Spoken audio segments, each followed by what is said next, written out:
itself is a word. The word is interesting because it's a word that comes from a pagan. Hollywood is the holy wood, and it was the wood that the magical wands were made out of in the pagan sorcery, magic.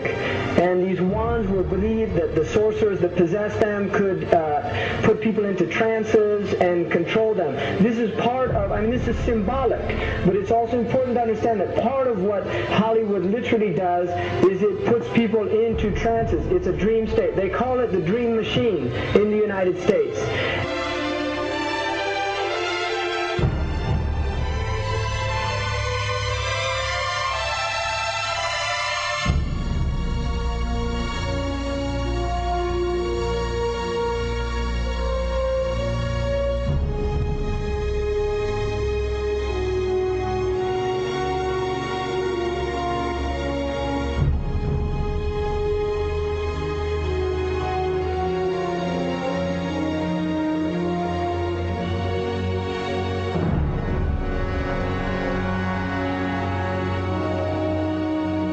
Creates fantasies for people. It puts people into these things. Now, one of the things is interesting that in the part of what's done in movie theaters, in darkened rooms where people watch television, is literally a trance state that occurs through what's called suspended state of disbelief. You enter into a state, you suspend your disbelief and enter into a state whereby you begin to believe what you internally realize is imagination.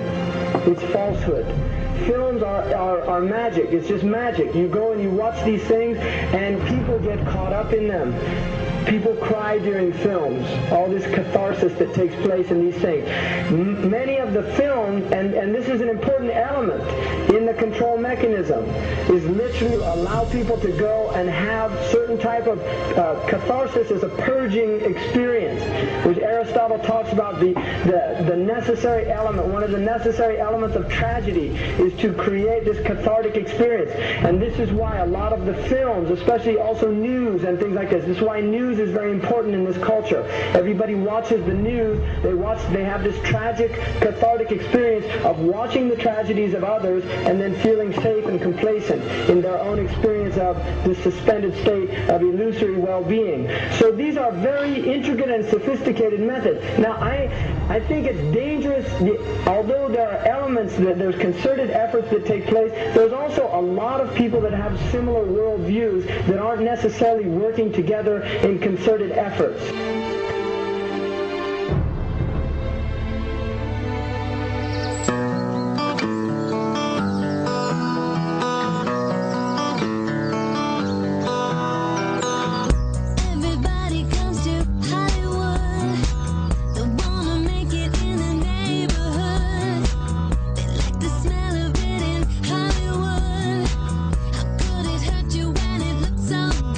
Shine your light now.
supposed to be up here, looking at that.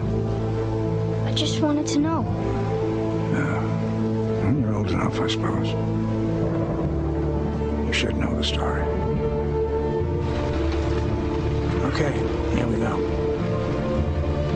It was 1832, on a night much like this.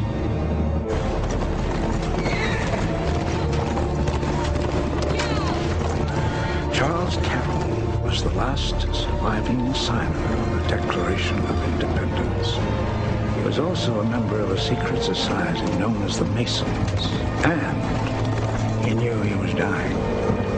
He woke up his stable boy in the middle of the night and ordered him to take him to the White House to see Andrew Jackson, because it was urgent that he speak to the president.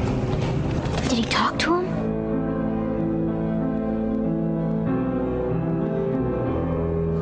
No, he never got the chance. The president wasn't there that night. But Charles Carroll had a secret. So he took into his confidence the one person he could. My grandfather's grandfather, Thomas Gates. What was his secret? A treasure.